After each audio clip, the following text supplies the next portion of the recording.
Hello, and welcome back to the Fintech Takes podcast. I've got an outstanding episode for you today. Also, it's one that's a bit different.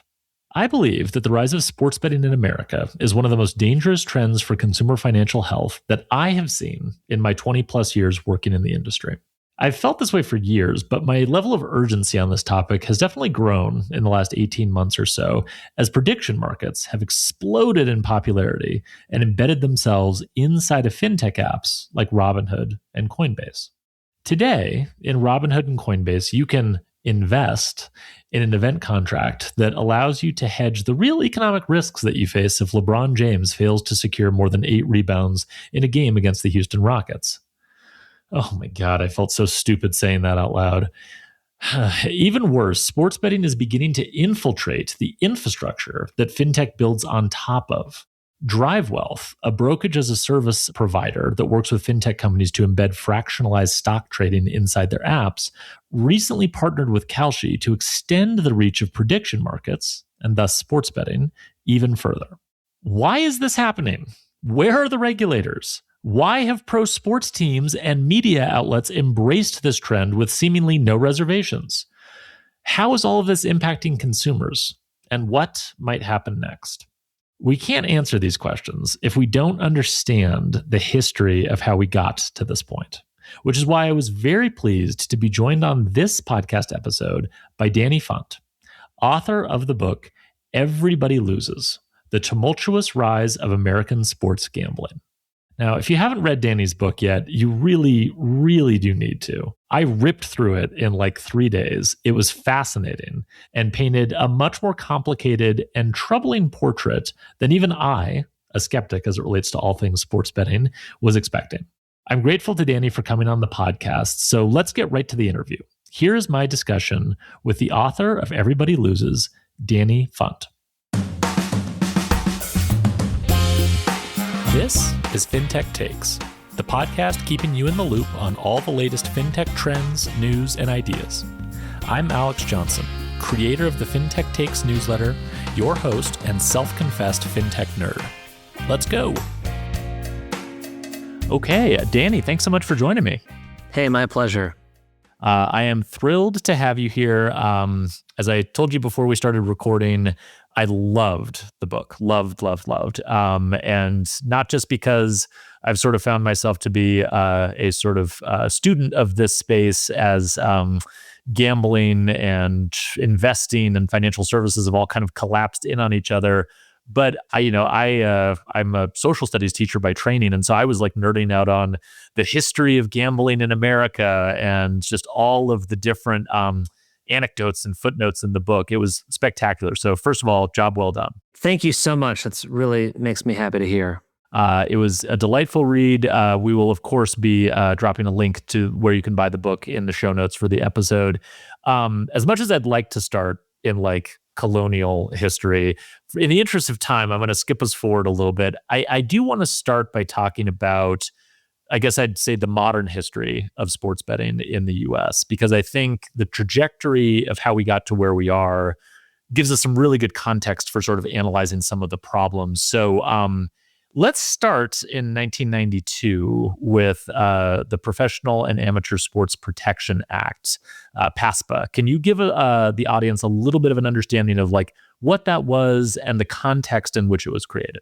Yes, and let me just say, I'm kind of glad you skipped over the colonial days, because the one criticism I've gotten repeatedly is when I talk about the fact that Jamestown, the first English colony, was kind of saved thanks to London authorizing its first lottery ever, that the money the lottery generated salvaged Jamestown from starvation and all sorts of other problems. I have a footnote that says things were so desperate at Jamestown, there are archaeological records of the settlers eating the brain of a teenage girl. And people were like, we really could have done without that detail. So sorry to bring it up on your show. No. And that detail lived rent-free in my head as soon as I read it in your book. So now it can live in the audience's head as well. It truly, you guys have to read the book because it's chock full of like, I was like, oh, that's interesting. It has nothing to do with kind of the context for our discussion, but I was like, oh God, that's really interesting. So I felt myself getting wonderfully distracted all over the place reading it. Awesome. Well, you asked about PASPA. So Yeah. the laws around sports gambling kind of wavered for the 20th century, but we reached a point in the early 90s when Nevada had had sports betting since the 1950s, and a number of other states were pushing to offer a government-run version of sports betting, where the lotteries would offer a product that basically let you try to pick winners in a number of games and win money. And the leagues had always been adamantly opposed to the expansion of gambling outside Nevada. They had kind of come to terms with that, but you'll remember there were no teams based in Nevada. An attorney for the NFL even joked that, like, if a plane had to go from one stadium to the other and past Las Vegas, they would ask that the flight would be rerouted just because they wanted nothing at all to do with Nevada. Yeah. But, this is the post-Reagan era. A lot of states are struggling with budget deficits. They don't like the idea of raising income taxes, and so they look to gambling, as often happens when governments want to raise money quickly. And the leagues petitioned Congress, mainly the NFL, to stop that. They said, this is an existential threat to our sports. We have decades of evidence that gambling corrupts sports. It degrades the relationship fans have with the games. It can lead to addiction, which was really in the early days then of recognizing gambling addiction as a true psychological disorder. And all sorts of other reasons why they were opposed. And it helped that they had a senator in Bill Bradley of New Jersey, who was a legendary basketball player with Princeton and on the Olympic team, and then with the New York Knicks. The last time they won a championship, Bradley was on the team in the 70s or the 80s or something. But anyway, he was very articulate in this message that this was something that shouldn't be encouraged. And yeah, there are people who are always going to find a way to bet if they're determined, but government shouldn't get in that business. And they prevailed, and Congress passed a federal ban on bookmaking outside Nevada called the Professional and Amateur Sports Protection Act, or PASPA. And it was the law of the land for a quarter century. So we have this law in the books. As we'll get to in a little bit, it's kind of a strange law. And present some interesting constitutional challenges, which will be a factor in a minute. But another thing that it seems like happened in the 90s, because as you said, like, people are going to gamble. Your book does a great job of outlining the history of, like, gambling, the relationship that gambling has to the very, like, origins of sports in America, and baseball in particular. Really interesting. But we also see, and I think this is probably related a lot to telecommunications technology improving, we see the development of, like, lots of offshore sports books, right? And this idea that you can operate sort of an illegal gambling business outside the US. And because we have telephones and because we are starting to develop the internet, there's ways for people in the US to reach those bookmaking operations, and gambling kind of becomes a worldwide global enterprise in some senses. So then in 2006, I want to say, there's another piece of legislation, the Unlawful Internet Gambling Enforcement Act. These things are a mouthful. Can you just briefly explain what that was? Because there's a element to that law that ends up being kind of an important thread moving forward. Yeah, so the acronym for that bill is UGIA. A little easier to say, although people mispronounce it all the time. Yeah. Essentially, they recognized that the internet had allowed a workaround to PASPA, that if you could take bets over the internet, you could be someplace where it's illegal, someplace where it's legal, taking bets from people where it's illegal, and thwart the idea of stopping interstate gambling. Yeah. And so Congress passed an updated version of PASPA called UGIA. Again, the leagues had pushed really hard for that. But as you alluded to, there was one profound exemption to that bill, which was fantasy sports. So by then, fantasy sports were huge. The leagues had come around on them by and large, recognizing that they got people to care about all sorts of games that they wouldn't be watching or thinking about otherwise. I mean, gosh, I don't know if you play fantasy sports, but Yeah. I'll give, as an example, my dad could name the backup running back on any team in the NFL. I don't know if he could name a single defensive player, and that's Totally. because fantasy is about offensive players. So Yeah, yeah. Well, and like baseball's 162 games regular season. Like that's a long season to keep people engaged, and fantasy sports helps with this. totally. And baseball was the league that pushed for that exemption. And the reason why it's so relevant is because companies started to exploit it. And the two most famous are FanDuel and DraftKings, which started as daily fantasy operators, a spinoff of traditional season-long fantasy sports, recognizing that, for one thing, the most fun part of playing fantasy is usually drafting or selecting who's on your team. The less fun thing is maintaining your lineup week after week.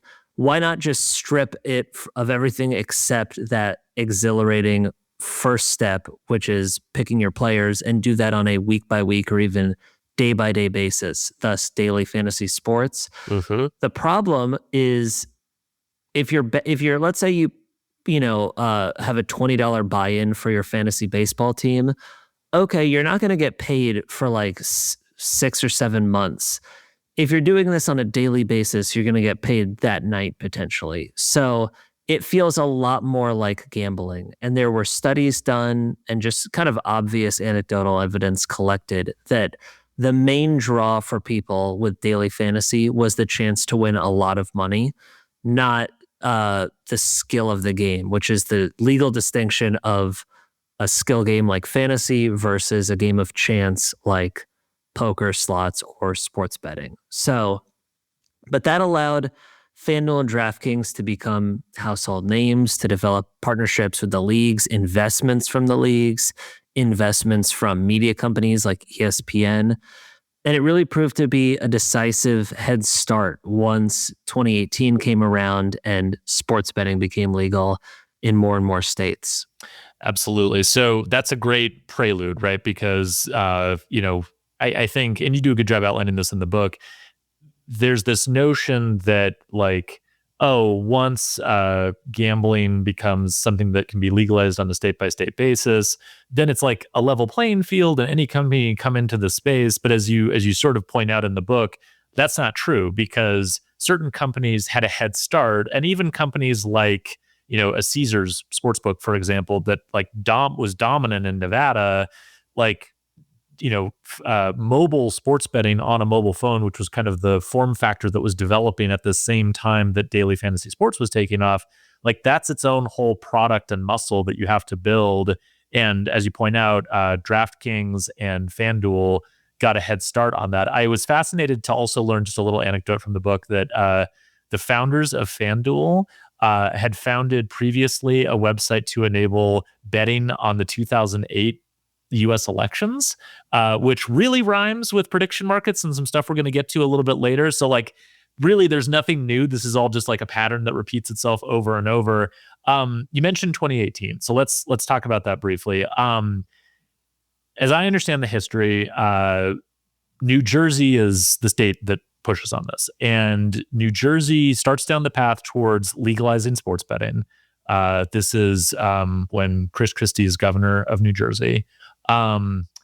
They passed a law to repeal the prohibition on sports betting in New Jersey, sued immediately. And this goes back to your point about the way that sports leagues used to feel about sports betting versus how they feel today. Sued by the NCAA and all the big professional sports leagues.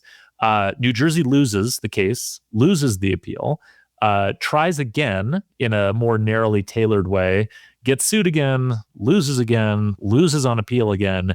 But as a surprise, it sounds like to many people, many observers, on that second go around through the appeals process, the Supreme Court agrees to hear the case. So maybe you can just give us a little color into like why the Supreme Court decided to weigh in at that moment, which, I mean, they rarely weigh in on any appeals. So like kind of an unusual decision on a number of levels.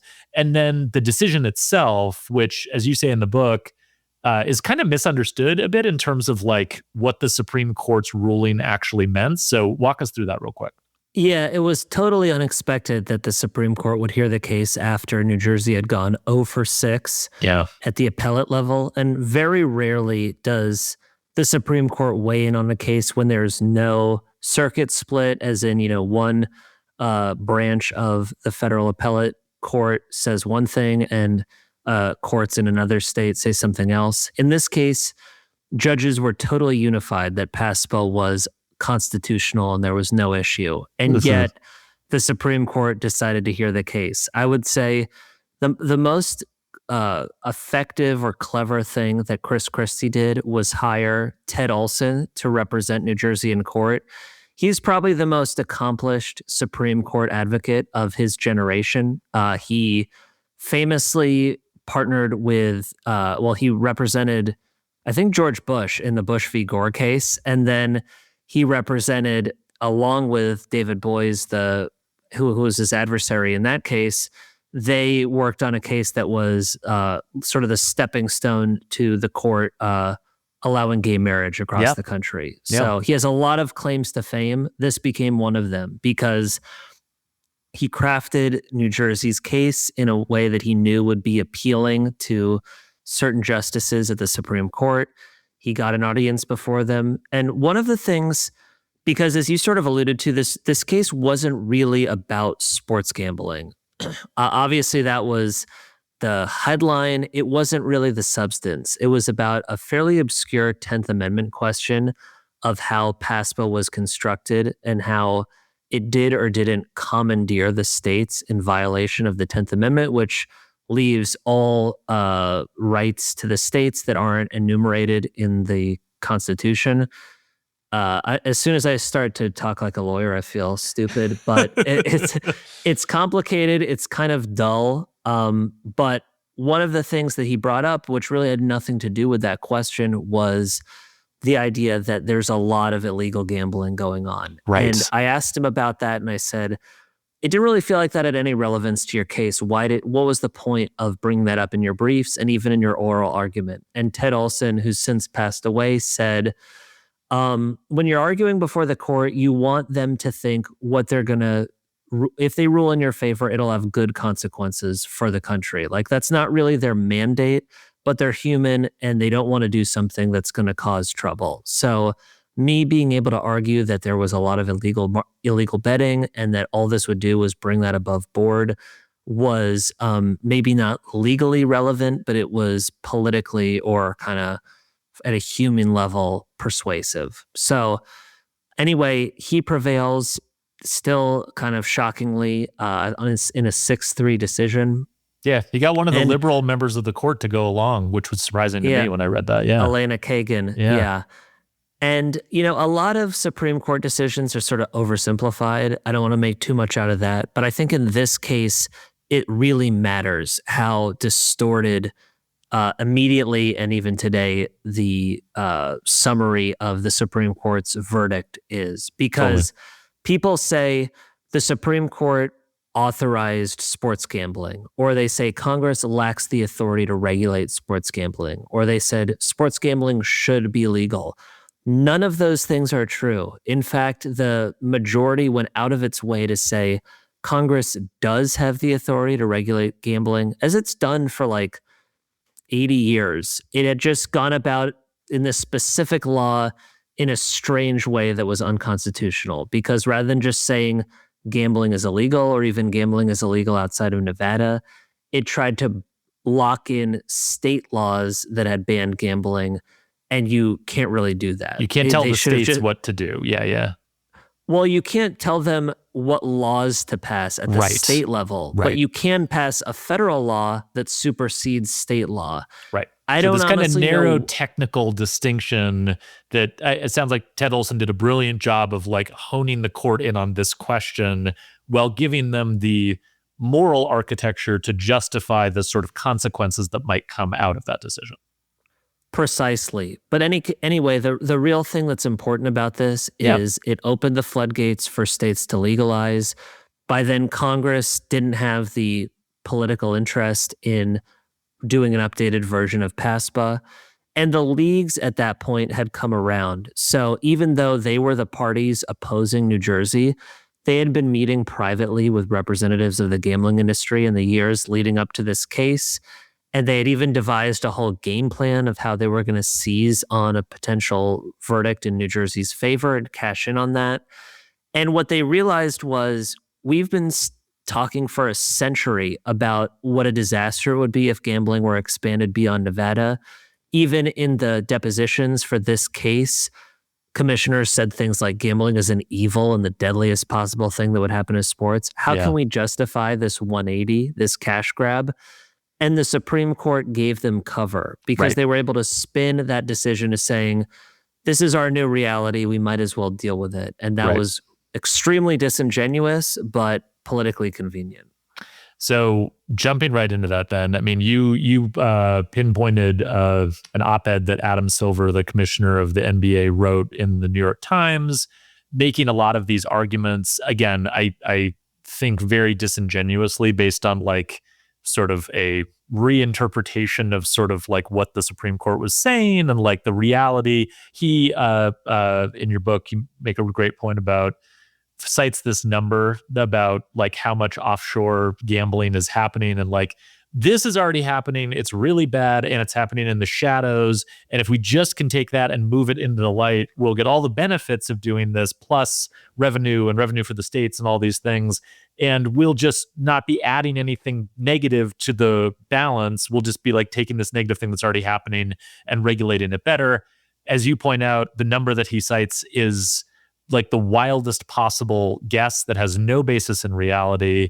It sort of beggars belief, I will say, just as a side note, that putting sports betting on every single phone that we're all carrying around with us all the time wouldn't have the effect of expanding the like addressable universe of people interested in gaming. And so like this happens, we have the league suddenly all the way behind it, and then the states start getting kind of knocked down one at a time. And, you know, in your book, you talk about the sort of campaign that was very well architected and strategized. Like this was not just like an organic thing that sort of like happened across the states. This was a very well organized effort. And one thing in particular that I wanted to get your quick take on is you write about the strategies that the industry used to sort of push for legalization in states. And one of the things that I was alarmed by, but I think is kind of a larger theme of this whole story, is they leaned on people's love of sports. And so like you're a legislator in Illinois, let's say, and you are trying to be convinced, someone's trying to convince you that you should legalize sports betting in your state. And as a part of that process, you get to meet Horace Grant, who you idolized when he played for the Bulls and you were growing up and you lived in Chicago. And like, you describe, I think you used the phrase at one point, like kids in a candy store, right? These like adult legislators who have a serious job and have to weigh the pros and cons of this, but they're not really thinking about that because they just got to go have dinner with a sports legend and stay out at a bar until 2 a.m, swapping war stories and talking about all the things that they cared about as a child. And it struck me when I was reading that. And again, this was a theme across the whole book. I felt like this effort has really been aided by the fact that people have a very emotional and very sort of like irrational relationship to sports that kind of transcends other considerations or other ways of thinking. So can you talk a little bit about that and like just how the states kind of got knocked down in rapid succession after 2018? Yes. And let me clarify, the kids in a candy store quote wasn't my language. That was a quote from basically the chief lobbyist who was orchestrating all this on behalf of the leagues and the sports books. And there are times as a reporter where I want people to talk to me and be as forthcoming as possible, but you are sort of like, gosh, is he really saying this? And to a lobbyist, this is like a lifetime achievement. You know, this is their crowning accomplishment. I mean, what a success story if your client said legalize sports betting and look at where we are today. So him and other people who are kind of behind the scenes, the puppeteers of all this, were very forthcoming to my delight about how this all went down. As I mentioned before the Supreme Court decision, mainly the NBA and Major League Baseball were working with the same lobbying firm called Oric that also represents FanDuel and DraftKings. They even dubbed this strategy session Project Aftermath, which was a fun detail. I thought it was straight out of Compton. The movie about NWA was in theaters at the time. Oh, yeah. Dr. Dre goes and forms Aftermath as his new record label, and they liked the idea of that and called it Aftermath. So it's just silly, but Oh my gosh. who can resist details like that? Totally. So they recognized, as you said, exactly that it's hard to get lawmakers to want to meet with someone at FanDuel or DraftKings, especially because they had butted heads with so many states by offering a version of fantasy that rubbed a lot of people as a new form of gambling and was prosecuted in places like Illinois and New York and Nevada. And they said, gosh, on the other hand, they're going to be dying to meet with retired superstars from sports and get to go to games and sit in awesome seats and attend things that are closed to the public. And that's exactly how this playbook was executed state by state, where Major League Baseball, the NBA, were very hands-on, and they were pushing for legislation that was literally drafted by FanDuel and DraftKings. It was a beautifully synergistic strategy. They were sharing all the same lobbyists as those companies, but they were the face of the operation. And as you said, a face that's very endearing to a lot of lawmakers. And they basically got everything they wanted. The one thing they didn't get, the leagues that is, was, they're thinking, how can we cash in on this? And their first wanted to ask you about this. Yeah. Yeah, their first thought was, let's mandate an integrity fee, which basically says it's going to cost us a lot of money to make sure that gambling isn't corrupting our sports. There should be a required fee that these operators have to pay us to do that work. The number, though, that they were going after was outrageous. When you think about that, this is a pretty narrow margin business, and they wanted, I think it was like 1% of all money wagered would go to this integrity fee. And you might be thinking, like, is it really about integrity? No. Adam Silver in a press conference says, we spend billions of dollars to put on these games. You could think of it as a royalty if you want to. That's really what it was. But they didn't get their integrity fee, but what they did get was states to require that operators had to pay the leagues to use so-called official league data, which is like, in the middle of a game, how many rushing yards does someone have? You don't need official league data to know that number, but you do if a state is requiring it. And they were able to charge a fortune for that official league data, basically the amount of money that they wanted from the integrity fee. So they got what they wanted with different language. In any case, the leagues, I just want to hammer home, were so instrumental. And I say that because you fast forward to today, and not to jump ahead from your questions, but Rob Manfred, the commissioner of Major League Baseball, when his league just signed a $300 million deal with Polymarket, one of these top prediction market platforms, he said we were dragged into sports betting. That was the word he used, dragged. And now we're being dragged into prediction markets. Oh my God. The story that I report in the book could not be more the opposite. They were leading the charge. Totally. I mean, I'm so glad that you said that, because that's exactly right. And it's a theme that comes up over and over again, is this idea that, like, we sort of know this is problematic on a number of different levels. And we're going to talk about some of the ways in which it's problematic. But we also want the money. And so, like, how can we sort of not take a hit from a PR brand perspective while doing everything we can behind the scenes to encourage and accelerate this trend? So you fast forward to now, what is it? Is it 39 states? Am I getting that right? And the District of Columbia have legalized sports betting.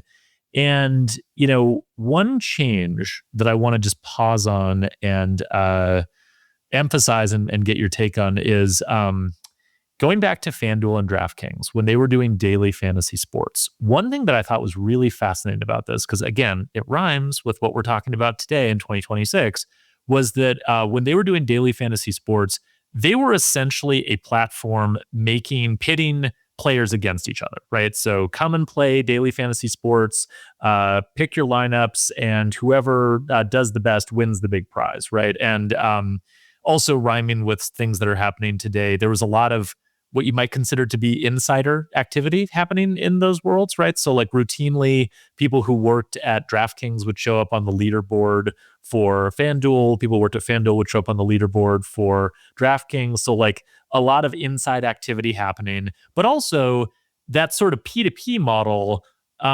while not perfect and definitely encouraging gambling and like this sort of shift towards a different way of thinking about sports, it was a different business model, right? Where you're sort of focused more on like the overall level of activity, how many people are playing, how many return people are playing. I think you said a number in the book about the sort of ratio of like revenue that comes from like repeat players versus one-time players. Like, so there's some mechanics around it. But once we legalize sports betting and we can now go from daily fantasy sports to actually functionally being a sports book, FanDuel and DraftKings, their business model completely changes, right? And now you as a player are not playing against other players, you're playing against the house. And that completely changes the business model. I think it introduces like another layer of incentives. So can you talk a little bit about kind of the changing business of FanDuel and DraftKings around this time?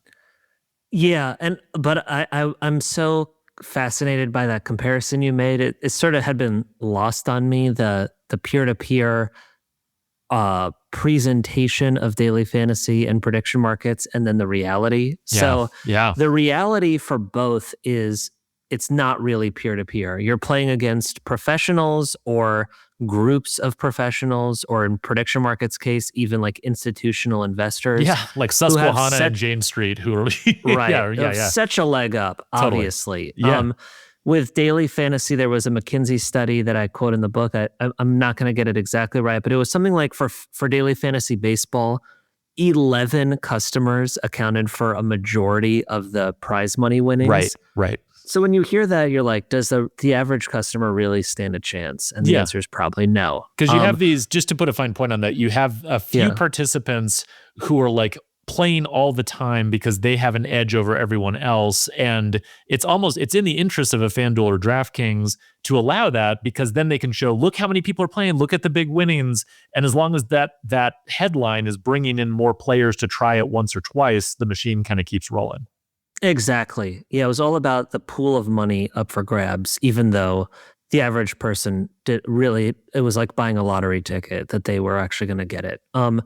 But you're right. When they pivoted to sports gambling, it fundamentally changed their relationship with customers. It was much more adversarial because you go from, at least in theory, peer-to-peer, where the operator is taking a cut of the pool of money at stake, to now you're competing against the house. And that changes things in so many different ways, including just how ruthless the operators are about beating their customers. They'll do everything they possibly can to win, whether that's severely limiting people who show they know what they're doing. Forget even winning money. If you just demonstrate that you can place the type of bets that will give you a good chance of winning money, they'll cut you down dramatically, down to not being able to bet more than pennies on certain games. Yeah, you described like the way in which you onboard yourself into these apps gives them signals as to whether you are what is it, a sharp or a square, right? A sharp being someone who knows what they're doing and has a good chance to beat the house, versus a square, which is the type of people they want to be betting against. Yeah, that these promotions that sound so enticing are as one person in the industry put it, a honey trap, so that you kind of tip your hand of what kind of bettor are you.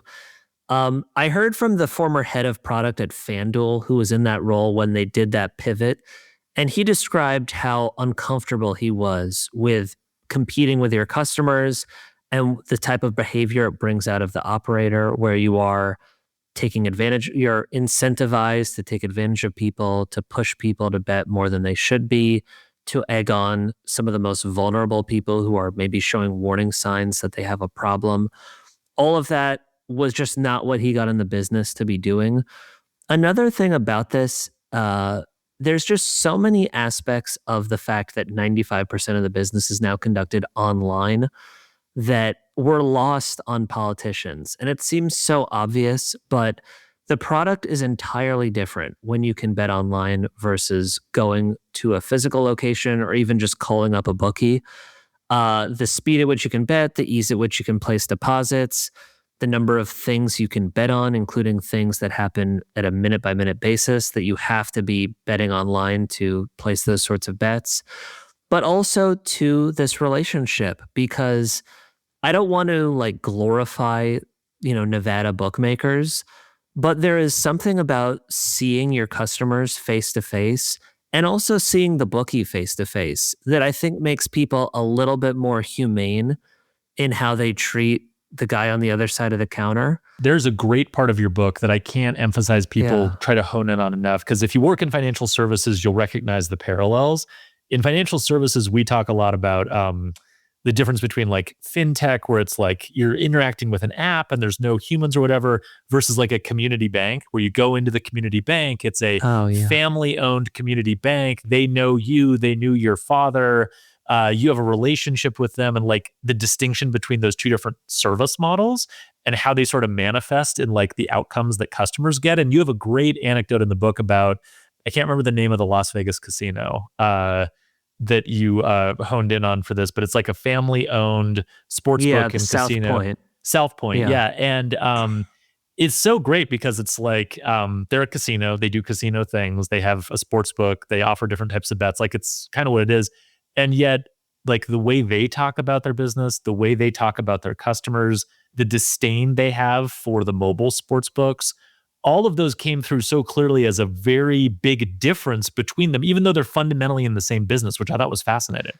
Totally. And again, it goes both ways. Like if you're a customer who sees, an obvious error, like something that, okay, they added an extra zero here, it's a little harder to take advantage of someone when you're saying, here's my bet, versus it's just an app. Like who cares, who's on the other side of the app. One is like taking advantage of someone, and one is arbitrage, which is two different ways of saying the same thing, but you don't experience it the same way psychologically. Right. Mm-hmm. Or there have been studies that demonstrate that in legal betting states, there's higher levels of binge drinking. So yeah, people drink a lot at the casino, but I think if you're visibly inebriated, a responsible bookmaker is going to say, I'm going to call you a cab. Sure. I think you should chill out. It's impossible to do that. You're not blowing into a breathalyzer to place bets on your phone. So right. There's just so much about this that becomes more ruthless and more dehumanized now that it's all online. Yeah, I mean, and to give some specific examples, and jump in here if I miscategorize any of these things, but you go through, you have like kind of dedicated chapters on a lot of these sort of like things about mobile sports betting that are different, and as you say, like more ruthless, right? And the quote that just I love, this is a saying that I'd heard before, but it's a perfect saying for this topic, which is, you can shear a sheep for life, but you can only slaughter it once. And that was like thematically something that seemed to be coming across over and over again. And one of the reasons why it seems like that sort of old school Las Vegas family run sportsbook casino has such both like disdain and sort of like alarm at the mobile sports books is because they almost view it as like you're killing the customer by doing this. And so some of those things are, you mentioned the limiting the bettors. So if you demonstrate behavior where you are a sharp, you're making smart bets, you will get limited. This happened to you, I think. Can you tell that story real fast? Yeah, so I had been hearing about how all of the shenanigans that professional gamblers have to do to actually bet enough money to make a living, because they're winning at a tiny margin. Like, if you think about it, the best gambler would be winning at like a sliver of, a decimal point, because you'd bet a ton of money. If you hear someone say, I win at 70%, you're probably not placing enough bets to maximize your earnings. So they have to bet a huge amount of money, and the sports books don't want to take sharp action, so they'll limit you. So they have to bet through beards, who are people who've been profiled as recreational customers, and sports books will take all the money they want to bet. And if a professional starts whispering in their ear what to bet on, they can make a lot of money before the Sure. sports book wises up. So I was talking to a guy now named Isaac Rose Berman, who mainly bets on tennis. He's a professional gambler in New York City. And I said, I'd love to see what this whole bearding thing looks like. And he said, sure, I'll do it with you. I'll treat you like you're one of my beards. So I'm going to Venmo you a few $1,000. I want you to place these really reckless parlays on FanDuel. And our goal is so that FanDuel definitely doesn't think you've suddenly become a professional. And even better yet, they'll think you're a borderline degenerate gambler who really doesn't know what they're doing and is really reckless with their money. So a whale in the parlance they use. Yeah. So we lost a bunch of his money doing that. And then he said, okay, now it's time to place these advantage tennis bets that I'm going to tell you what to do. He didn't want me to give away the angle, but he explained it to me so I can say he wasn't cheating. He wasn't gaming the system. He just had spent an insane amount of time to pick up on a very subtle edge, and he was able to bet that. Now, even the best edges are vulnerable to variance and can win or lose. So I was betting all his money. We were losing. I think we lost like $5,000 over a couple of weeks.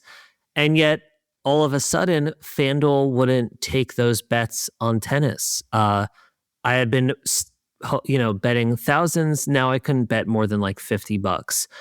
And he said, just try to bet the max you can on baseball, which was the sport we were placing all those dumb parlays on.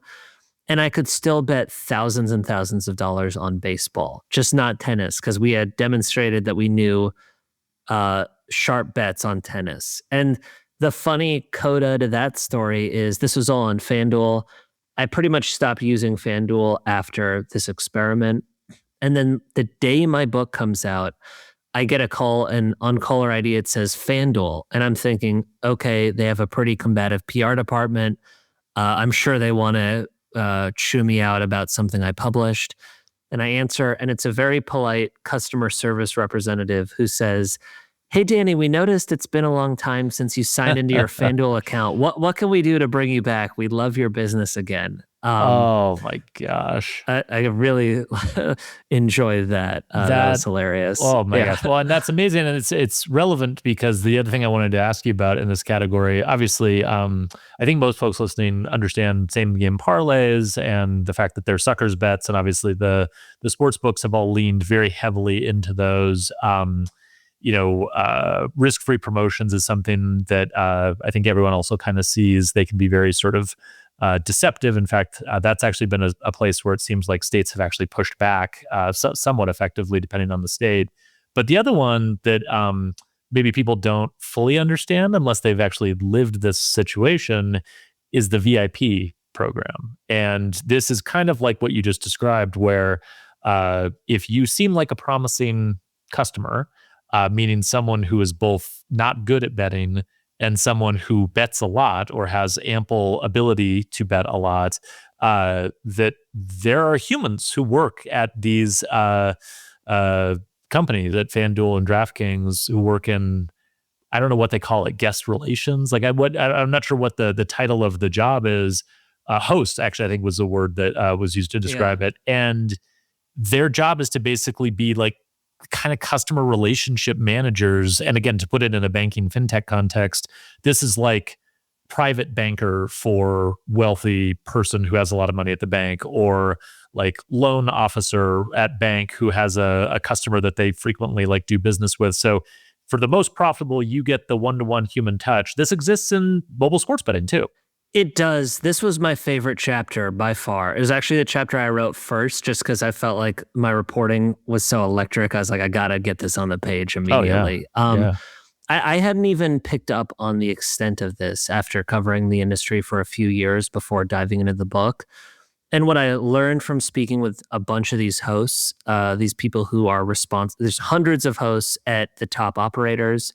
They're responsible for taking care of every possible need of these ultra valuable customers, people who are losing thousands of bucks a week and sometimes much more. And by the way, it goes back to what we were talking about, the difference in your relationship with customers in the daily fantasy era versus gambling, because DFS, the VIPs were just the people who were risking the most money. It didn't matter if they were winning or losing. Gambling VIPs are only losers. If you win, all these perks disappear. But your listeners might be saying, okay, but we know casinos take care of their high rollers. They get suites and they get even flown out and steak dinners, whatever. A executive at DraftKings laughed at that style of VIP catering just because what they'll do at these online operators blows that out of the water. Part of it is because they have deals with teams, so they can, arrange for a VIP to throw out the first pitch in a Major League Baseball game, or announce a draft pick at the NFL draft, or have their kids get to play pickup on an NBA court. It also goes well beyond sports. I heard about, you might remember this, a FanDuel VIP host said one of our customers' dogs passed away, so we sent them a condolence gift that included a blanket with the dog's picture on it. The point he was saying was anyone can whip out a credit card and spend a lot of money on you. Mm-hmm. We are so thoughtful that we're going to take care of you in this way. And just know if you ever dial back your betting, you're going to lose not just all these perks, but that friend.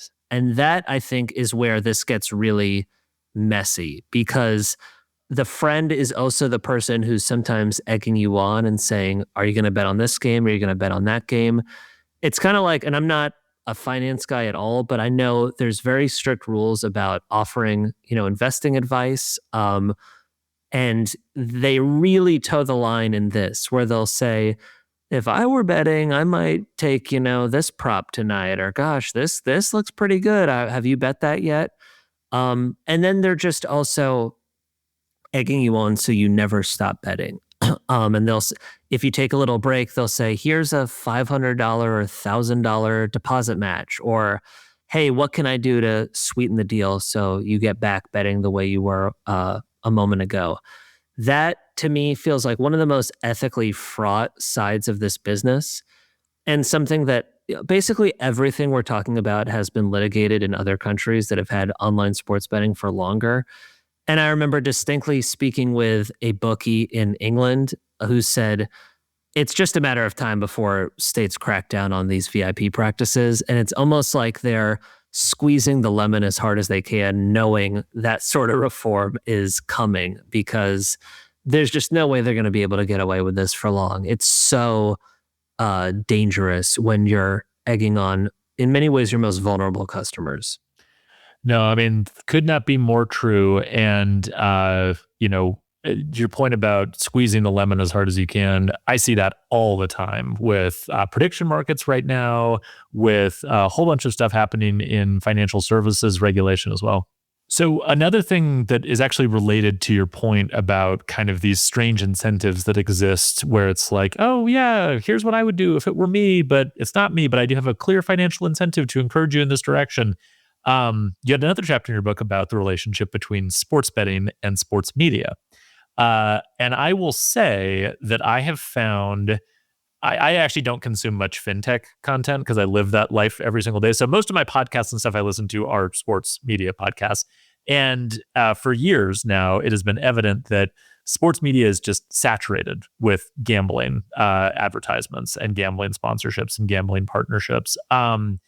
So much so that it makes me sort of wonder if sports media as a business is viable without gambling, which you sort of touch on that idea a bit in your book. There's lots of different models. There's lots of different conflicts of interest. There's questions about what should a journalist who happens to work in sports be comfortable doing in this area. But one of the examples that I found most I think I actually said holy shit out loud when I read that part of your book. I was like, oh my God, I did not know this. Is a company called Action Network. And they are, I actually have come across some of their work because I'm a big basketball fan. And so I read some of their writers' work. It's very authoritative and interesting, very stats driven, always has some gambling stuff built into it, which doesn't necessarily distinguish it from lots of other sports media content. What distinguishes them and some other outlets and providers that exist in the space is their business model and how they make money in their partnerships with sports betting platforms. Can you explain how that works? Yes. So they are an example of an affiliate site or an affiliate company, which is an affiliate to the sports books. It's a legal classification because of their relationship with those companies is kind of a subset of licensed gambling operators. And what it means is they're getting commissions for directing traffic to the gambling companies. The traditional way this worked was a cost per acquisition model known as a Yep. CPA, which is you click a link, you go sign up for a betting account, and we'll pay you a flat fee. And we have this in financial services. I was just going to say, like, this is a model that exists lots of places. For folks listening, like NerdWallet, Credit Karma, like where you go to get advice on financial products. When they send you to apply for a credit card, they get paid a flat fee for doing that, right? So it's very, very familiar.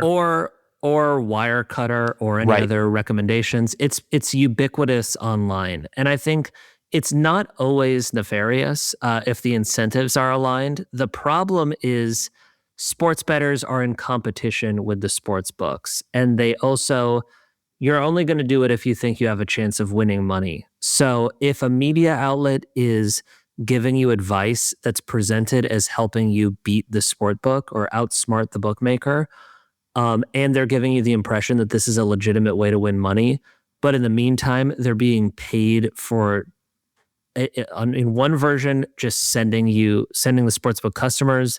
But there's another wrinkle to that, which is why the Action Network is such an important example. So one of the things they tapped into was a different affiliate business model, which is called a revenue share. If you click a link and you sign up for a sportsbook, the affiliate gets a cut of a customer's lifetime losses, sometimes as high as 45%. So if you think about the average DraftKings customer is losing a little more than $100 a year, so $1,200. $100 a month, $1,200 a year. That adds up pretty fast, and 45% is significant, especially if you were lucky enough to refer one of those VIPs who's losing, tens of thousands of dollars a month. That is a hugely profitable business. And the Action Network actually got into some trouble when its interim CEO outlined it in Slate, the website Slate. And he said, boy, once we get this up and rolling, it's like happy fucking birthday. And I spoke with people who worked there at the time, and they were like, did you really just say that out loud? You're really being that brazen about this. And it is brazen because it's giving your audience the impression that you're on their side and you're teaming up with them to help them win at gambling.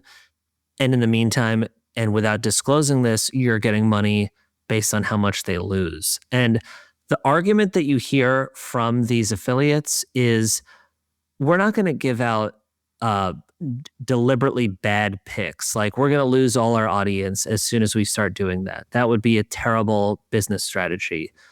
The point is, you don't have to try to give out bad picks. You could try to give out the best picks. It's still going to likely make the sportsbook money because it's incredibly difficult to overcome the odds. Like, something like 1 in 100 people actually win.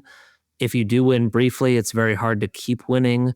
So you could try your best to say, here's who to bet on tonight.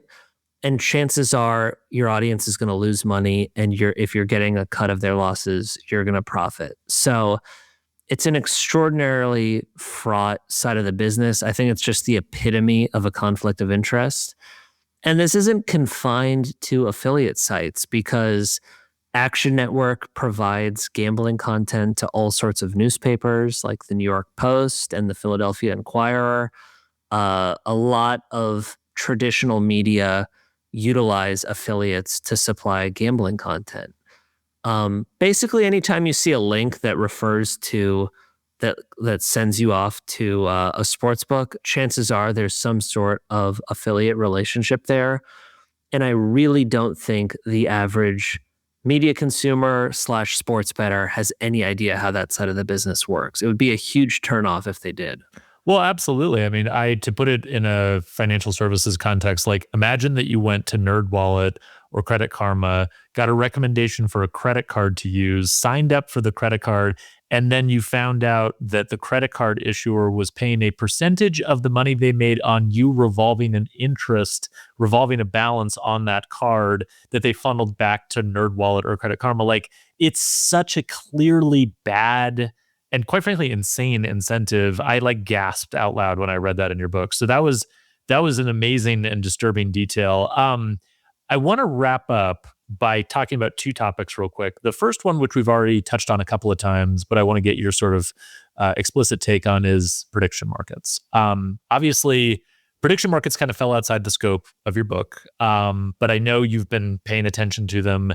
They've had a hugely disruptive impact on the sports betting landscape after they sort of, I want to say that they like tiptoed into sports betting, looked around, nothing bad happened to them, and then they just started running full speed at sports betting as fast as they could. I was kind of paying attention to the Kalshi Poly market corner of the ecosystem when they started to do like Super Bowls, and then nothing bad happened, and the CFTC didn't stop them, and then they got into March Madness, and now it's NBA regular season games, and now we're going into the playoffs.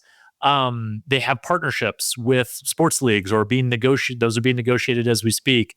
So I'm curious. I did see a lot of parallels with the evolution of daily fantasy sports and the evolution of prediction markets in terms of like small regulatory loophole that probably will close at some point, but like, hey, let's exploit it while we can, combined with a sort of peer-to-peer model where on the surface it seems like there's not maybe as bad incentives, but kind of if you dig deeper, there probably are bad incentives.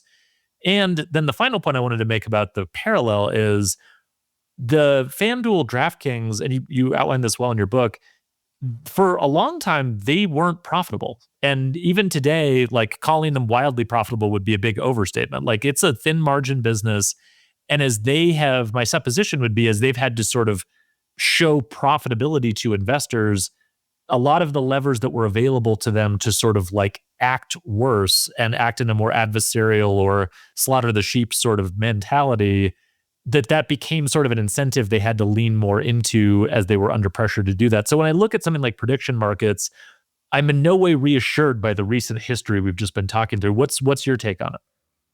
There are so many parallels. You touched on a few really important ones. It's really kind of like the daily fantasy boom and the sports gambling boom repeated, but just condensed in a very narrow time frame. Right. A few things that strike me about it. One is kind of being deliberately provocative just to get attention. Yep. The other is knowing that the loophole will close, but in the meantime, you'll have developed such brand recognition, accumulated so much wealth, and just been at the head of the pack. And then if you have to abide by different regulations or be licensed in a different matter, it won't really matter because you'll have acquired all those customers and solidified your lead in this business. It seems like another thing that I found really interesting was, and the book is not a business book, but there's aspects of the business that I just find very interesting and are so important to understanding where we are. And one of them was, as FanDuel and DraftKings were taking off as daily fantasy operators that were clearly offering something that looked a lot like gambling, and they clearly would be getting a head start if sports betting were officially legalized outside Nevada, it put the casino operators in a very awkward position because they didn't want to lose out on all that, but they also didn't want to lose their licenses because Nevada was very opposed to daily fantasy. And if you started offering daily fantasy elsewhere in the country, you ran the risk of losing your license to offering casino gambling in Nevada. So Caesars, Wynn, MGM are sitting on the sidelines as FanDuel and DraftKings develop an insurmountable lead in the sports betting boom. Mm-hmm. The same thing appeared to be happening with prediction markets, where FanDuel and DraftKings are the duopoly giants in sports betting, and they saw these upstarts cutting into their business. And they also saw a real battle playing out, which happened with daily fantasy, where Nevada and a whole bunch of other states said, this is illegal gambling. We're going to put a stop to this, and we're going to punish companies if they offer this anywhere in the country. And so FanDuel and DraftKings were at a crossroads where The trade group that represents the gambling industry said, we're opposed to prediction markets. And FanDuel and DraftKings had to decide, do we stick with them or do we get in the game and not risk being left behind? And I think it's a symptom of their, entrepreneurial DNA. They said, to hell with the American Gaming Association. We're going to launch prediction markets. There's no way we're going to be beat at our own game. And we'll see how that plays out. But it seems to me like they're being really propped up by the sports side of this, that like more than 90% of the money is related to sports. I don't really know, and I'm skeptical if the average gambler really wants to spend a lot of time on, who's going to win an election or who's going to win at an award show or how many albums is Taylor Swift going to sell. That kind of stuff feels peripheral. And as you mentioned, it didn't work out too well for the founders of FanDuel when they were taking election bets and they said, let's focus on sports. That's where the money is. If courts or Congress say prediction markets are illegal gambling and they must be regulated by the states, it could kind of gut the whole business model because I just don't know if it can be supported without sports. Yeah, I mean, I absolutely think you're right. Like they make this case that prediction markets have this broader social utility, which I have some questions about whether that's actually true. But to the extent that it is, it clearly doesn't include sports. But you need sports because that's where all the money comes from. That's where all. And you mentioned before that like there are these highly sophisticated traders on the prediction markets from Jane Street or Susquehanna or what have you. They need retail to feed upon, right? Like that's just the basics of the business model. And so I think you're absolutely right. I will also say the flip side to sports bettors might not want to bet on other things in prediction markets. A lot of folks who use Robinhood or Coinbase for investing, and they call prediction market investing, they are starting to express frustration when every time they pick up their phone, they have new notifications from Coinbase, not about their investments in crypto or their investments in stocks or what have you, but hey, make sure that you get in on, the Elite Eight of March Madness. It's about to start. And like, it's strange to them that this is now like infiltrating investing and financial services. So when the boundaries here collapse, it's really interesting. The last thing I wanted to ask you about before I let you go is financial nihilism, which is a topic that I have been laser focused on for the last couple of years. And that I was very cheered to see mentioned in your book. And the context was just sort of trying to explain what is it behind the sort of usage of these apps that we're seeing, particularly by young people, right? And there's some pretty alarming statistics about the prevalence of sports betting, specifically among college-age men. That's like ground zero for this behavior. And the sort of, and you referenced it earlier with like binge drinking versus social drinking and these different distinctions between classifications of behavior, this almost sort of like very lonely in a dark room by yourself, I'm really bored, I'm really depressed sort of behavioral loop that we start to see forming here. And it sounds like you heard feedback from folks who had worked in the industry, who were working in the industry, that they see this kind of like boom in sports betting as being a part of a larger kind of financial nihilism loop that's also forming. Lonely, bored, and financially desperate could be like the headline labels for why this product is so appealing. And I don't say that in a judgy way. I've probably been in all of those positions when I've dabbled with sports betting. It's so tempting if you're alone at night and it's a weekday and you're like, gosh, what am I going to do with myself? To put some money on the line and suddenly a mid-season NBA game that you barely cared about previously it now feels like game 7 of the finals and you're having the time of your life. That is especially enticing. I heard from a market researcher at FanDuel who said, we find that a lot of our customers are doing this alone and it's not really something they want to talk about because of that, because they feel a little embarrassed. But clearly, the board piece of it, I heard from that same English bookie I mentioned earlier who said, at some point we should get to the bottom of why it is that people are so desperate to gamble, because a big piece of that is they're desperately bored and looking for anything to overcome that. And then financial desperation. I heard that from that same former head of product at FanDuel, who said, clearly types of betting, just like types of investing, are tapping into a bet a little, win a lot, do something that can change my circumstances overnight. And that's new for gambling. Traditionally, you would bet at pretty even odds. So like you bet $20 to win $18. Now, the average customer, especially young people, all they want to do is bet $10 to win $1,000. That's so much more exciting and appealing to them.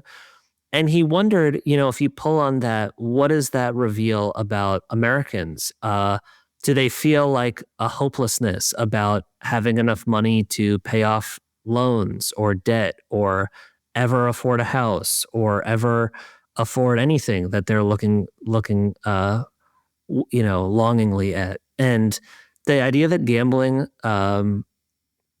takes advantage of that, I find really worrisome, especially because a lot of people who are doing this, either through sports books or prediction markets, don't think of it as gambling. As irrational as that sounds, they think of it as an investing strategy or a side hustle. Yeah. I think that's especially easy to understand when you look at the fact that a lot of prediction markets are under the finance category of the App Store. And you're buying options contracts. That's the language they use. Yeah. Who could blame them? Mm-hmm. So, but it's beyond me, but I don't know how you could care about this topic and not wonder what's motivating people to be betting $150 billion every year.